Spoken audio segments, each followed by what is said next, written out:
investiguen los dosieres de las cloacas del Estado sobre Pedro Sánchez, de los que dicen está tirando ahora el PP para atacar a Sánchez. Guillermo Lerma, buenas noches. ¿Qué tal? Buenas noches, Aimar. Lo que quiere el PSOE es que la justicia investigue ese informe elaborado por el comisario Villarejo hace 11 años, justo después de que Pedro Sánchez llegara a la Secretaría General. El documento de 5 páginas lleva el título de Riesgos PS, en referencia a las siglas del actual presidente del Gobierno. En él, el policía retirado hace un relato detallado de lo que considera que son las debilidades del líder del PSOE, debilidades que tendrán un especial interés, dice el documento, si este termina siendo presidente del país. En el informe de 2014 aparecen exactamente las mismas acusaciones a las que Feijóo y el PP están haciendo referencia hoy. Villarejo habla, por ejemplo, de las saunas del suegro del presidente, saunas gay donde se prostituyen hombres migrantes, que es justo lo que ayer dijo en Antena 3 la portavoz Esther Muñoz. Eran sitios donde se intercambiaba sexo, en ocasiones con inmigrantes jóvenes que venían a prostituirse. Lo que ocurre es que es el propio comisario el que en ese documento reconoce que la información está pendiente de confirmar. Villarejo habla de seguimientos para recabar datos personales y de los hábitos de la familia de Sánchez, como el cine al que acuden sus hijas. El comisario asegura que la superioridad, es decir, el exministro Fernández Díaz, solicita reiteradamente datos de interés sobre el líder del PSOE. En el partido piden por eso que se investigue judicialmente. Información dirigida a destruir a un rival político. Me parece gravísimo y creo que justifica la apertura inmediata de una investigación judicial al respecto. El Gobierno considera que además de ser un hecho de máxima gravedad, la existencia de ese informe demuestra que Feijóo es un político sucio que se inspiró en las cloacas para lanzar sus acusaciones el pasado miércoles. Lo he dicho en alguna ocasión, lo reitero hoy. Creo que el señor Feijóo es el político más sucio que ha habido en la historia de España. Llegó a presidente de la Xunta de Galicia con una campaña sucia contra el señor Touriño y desde que ha llegado está empeñado en aplicar la suciedad a todas horas. Los socialistas creen que con esta demostración Feijóo queda totalmente inhabilitado para optar a la presidencia del Gobierno. Gracias, Lerma. Y Manuel Rico, ¿qué explicación le ves tú a que Feijóo haya dado el paso de meterse en este lodazal? Bueno, a ver, la primera explicación es que él hace política así. Y efectivamente el señor Feijóo, bueno, yo creo que le podríamos llamar el inventor de las campañas infames para llegar a la Xunta. El señor Feijóo llegó a la Xunta en 2009 con una campaña en la que, bueno, ampliada por sus medios mamporreros, pues yo creo que podemos decir 8, 9, 10 grandes mentiras. Sé que no tengo tiempo, ¿no? Pero, por ejemplo, se inventaron que Anxo Quintana, que era el vicepresidente de aquel gobierno, tenía en su coche un minibar que había costado 6.000 euros. Bueno, era una nevera portátil que había costado 15 euros. Insinuaron que pegaba a su mujer, y hubo medios que lo reprodujeron.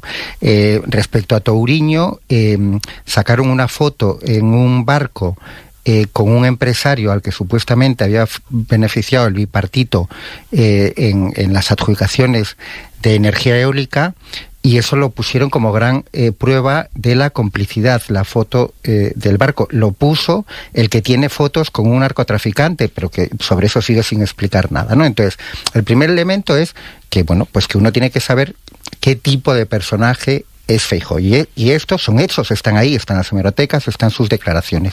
La primera campaña con este tipo de bulos e infamias fue la que llevó a Feijóo en el 2009 a la Xunta de Galicia. Que durante años hubo periodistas y políticos que nos hablaron del moderadísimo, ultramoderadísimo Feijóo, pues también es cierto, pero como aquí los hechos están ahí, los puede consultar cualquiera.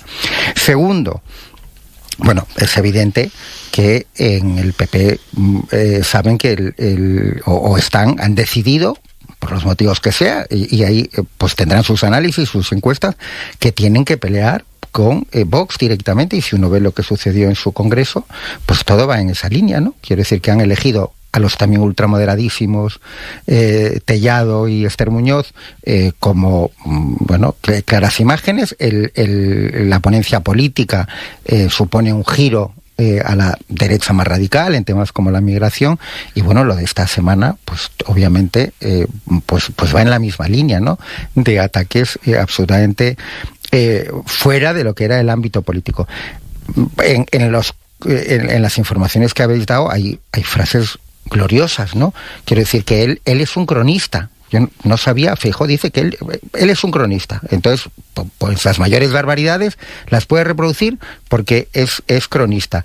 Hemos escuchado a Esther Muñoz que no necesitan ningún tipo de pruebas. Bueno, pues es la política en la que está instalado en este momento el PP, ¿no?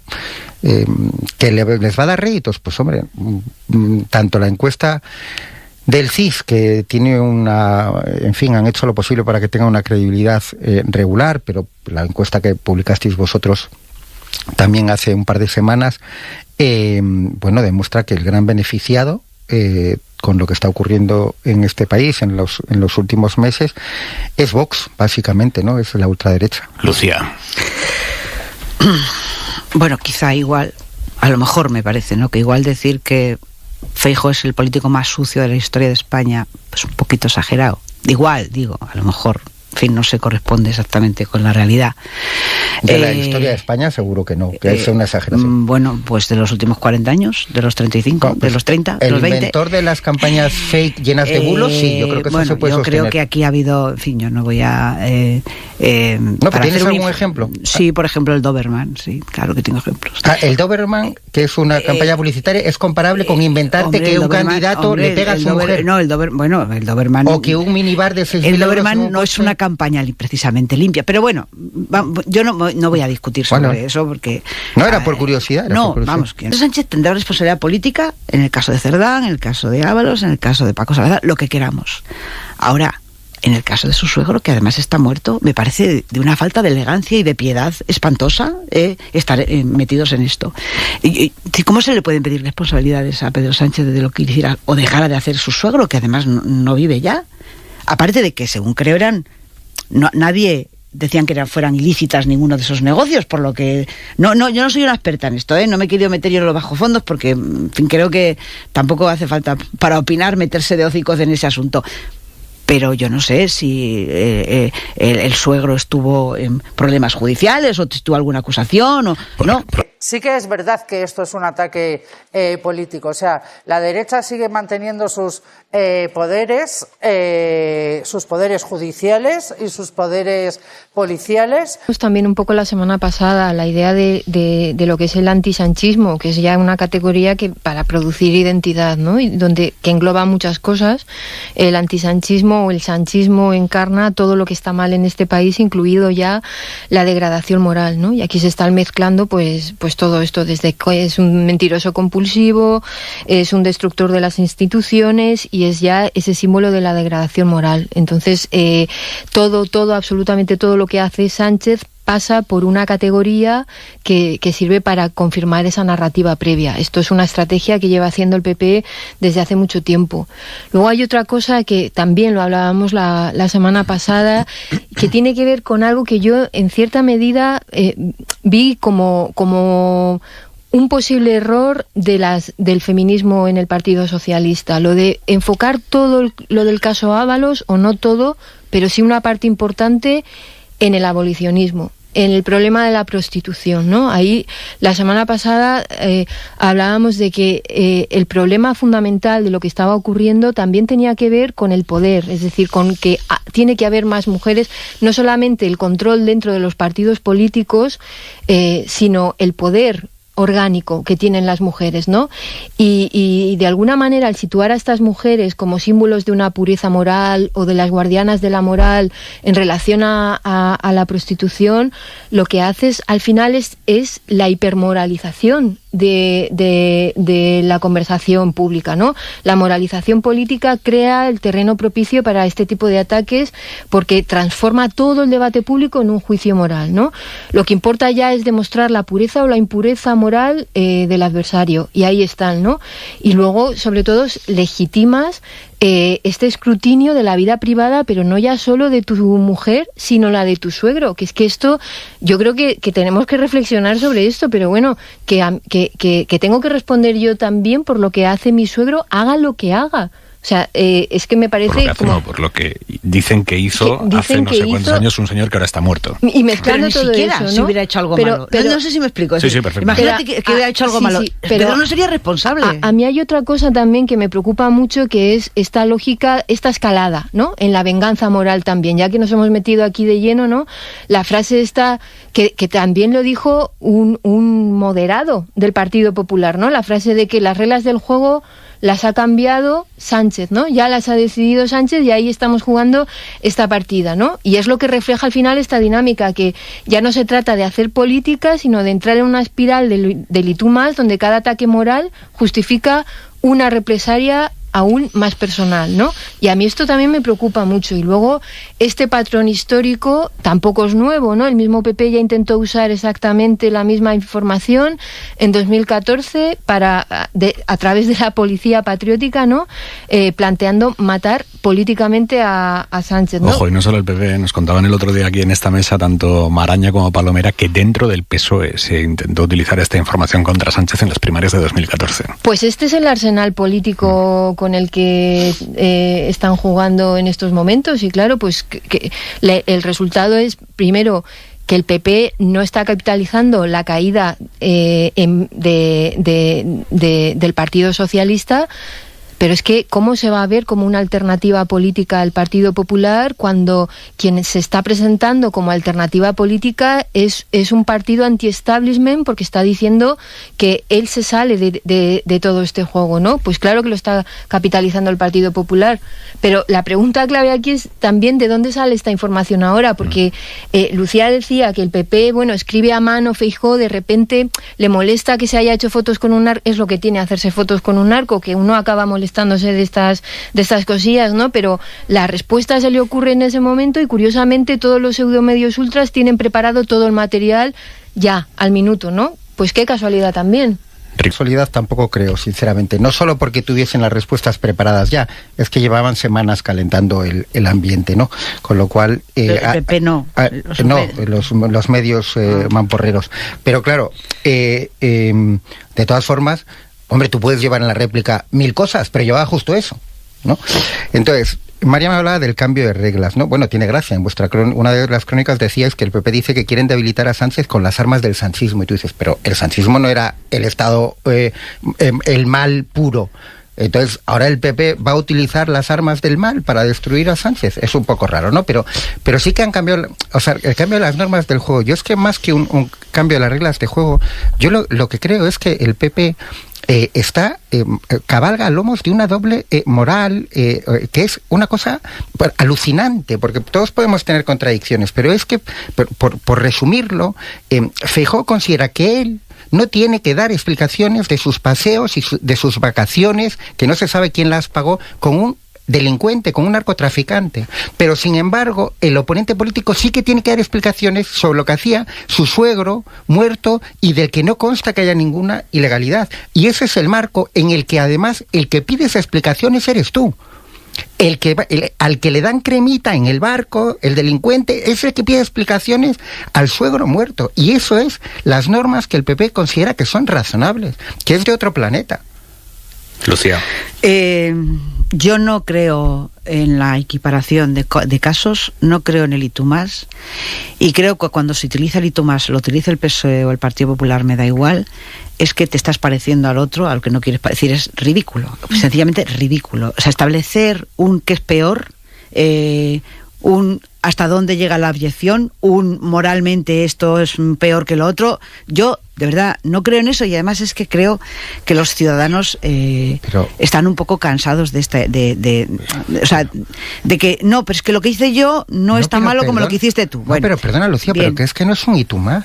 Es que esto no es un y tú más. Yo no te digo a ti. Estamos hablando de lo que hace pero el PSOE y el PP están todo el día con el y tú más. Bueno, pero ahora estamos hablando... ¿O no has escuchado al Partido Socialista decir que lo de Bárcenas era peor? Hombre, por favor, es que están todo el día así.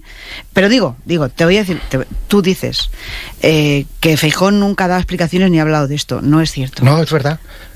No, perdóname, explicaciones no ha dado. De una rueda de prensa que parecía un festival del humor, donde dijo que había nieve, no recordaba dónde había ido en uno de sus viajes. Porque claro, como nieve, vas confundido, la nieve le confundía. ¿Tú sabes quién pagó las vacaciones? ¿Lo sabes tú? Yo le he oído decir... Perdóname, déjame que te diga lo que le he oído yo decir, luego no te bastará, pero yo le he oído decir que fue un pecado de juventud, textual. Pero eso es una explicación, que era un pecado de juventud. Bueno, lo mismo ha dicho Pedro Sánchez, ¿eh? No, pero perdóname. Que es un pecado... ¿Sobre el suegro? No, sobre lo que hizo. Sobre lo que le hizo. No, pero que no quiero comparar, que no, ¿qué explicación es esa? Lucía, bueno, pero que me parece... pecado de juventud. Pero Lucía, es que me parece súper interesante. Vais a perdonar, pero ahora mismo Pedro Sánchez está diciendo que pide perdón. ¿Cuál es la diferencia entre pecado y pedir perdón? Es lo mismo. No, pero de juventud, esto es de algo de ahora. No, está pidiendo perdón. No, de juventud. Bueno, a ver, Pedro Sánchez pide perdón por haber confiado en Santos Cerdán, sobre el que la Fiscalía Anticorrupción se opone a que salga de la cárcel porque todavía hay riesgo de destrucción de pruebas. Pedro Jiménez. El fiscal jefe anticorrupción Alejandro Luzón se opone a excarcelar a Santos Cerdán porque considera que existe riesgo de que oculte, destruya o altere medios de prueba si consigue salir a la calle. El juez atribuye al exsecretario de Organización del PSOE los presuntos delitos de organización criminal, tráfico de influencias y cohecho. El Ministerio Público se une así a la acusación popular que ejerce el PP, que se opuso también a conceder la libertad provisional al investigado, al que reprochó que la causa que se sigue en el Supremo no es una causa política, sino una causa de corrupción. El alto tribunal ya tiene el recurso de Santos Cerdán pidiendo su libertad y la respuesta de las partes. La sala convocará previsiblemente una audiencia pública en la que todos podrán defender sus argumentos antes de resolver el recurso. Explica que Feijóo haya decidido meterse en el fango de las saunas y los negocios del suegro de Sánchez, que es un señor que está muerto, que explica que el PP haya decidido mancharse con un asunto tan sórdido del que hoy han admitido que no tienen ni una prueba, pero que no la necesitan, dicen. Quizá la respuesta a esa pregunta, el cómo se explica esto, está en los microdatos de la encuesta del CIS que hemos conocido hoy, el barómetro de hoy, más allá de la monumental caída del PSOE por el caso Cerdán, que después analizaremos. El barómetro en sus microdatos revela que un 13,7% de quienes votaron al PP en las últimas elecciones ahora votaría a Vox. Un 13,7%, es un 14% de votantes que se les va a Vox. No es poca cosa esto. Feijóo quiere cortar esa vía de salida de votos hacia su derecha extrema, aunque eso implique tener que buscar munición en los bajos fondos. Josué Coello, buenas noches. ¿Qué tal, Aimar? Buenas noches. Después de que Feijóo lanzase la acusación en el Pleno del Congreso y después de que el PP haya llevado el asunto a las instituciones con el registro en el Congreso y en el Senado de más de 30 preguntas sobre este asunto, ahora el PP no solo ha reconocido que solo se basan las informaciones de algunos medios que recogen el informe Villarejo de hace una década. Todo lo que nos basamos es fundamentalmente informaciones periodísticas de compañeros suyos. Es que Esther Muñoz, hoy en Televisión Española, también ha dicho que no les hacen falta ni pruebas policiales ni judiciales para vincular los negocios del suegro de Sánchez y por tanto también a Sánchez con la prostitución. Nosotros tenemos informaciones periodísticas de investigación de muchos de sus compañeros y nosotros estamos haciendo preguntas al gobierno, ¿no? En ese sentido. No hace falta que haya pruebas absolutamente de nada. Es un paso más en esta dialéctica de los populares que hoy Feijóo ha llevado a otro nivel. Pide a Sánchez que reconozca que en un momento de su vida se benefició de la prostitución. Usted no puede ser un adalid y decir que va a ilegalizar la prostitución cuando usted participó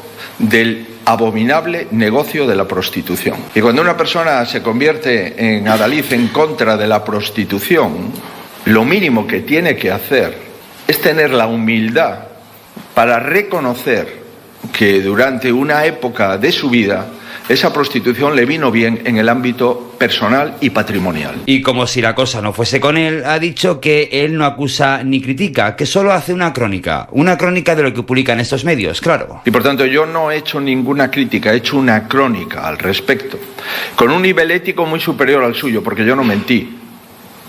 Yo simplemente describí una situación. Y lo que no puedo aceptar, bajo ningún aspecto, es lecciones de moralidad desde la inmoralidad. Fuentes de la dirección de Génova nos reconocen, Aimar, que seguirán con esta estrategia para, y cito textualmente, debilitar a Sánchez con las armas del sanchismo. Gracias.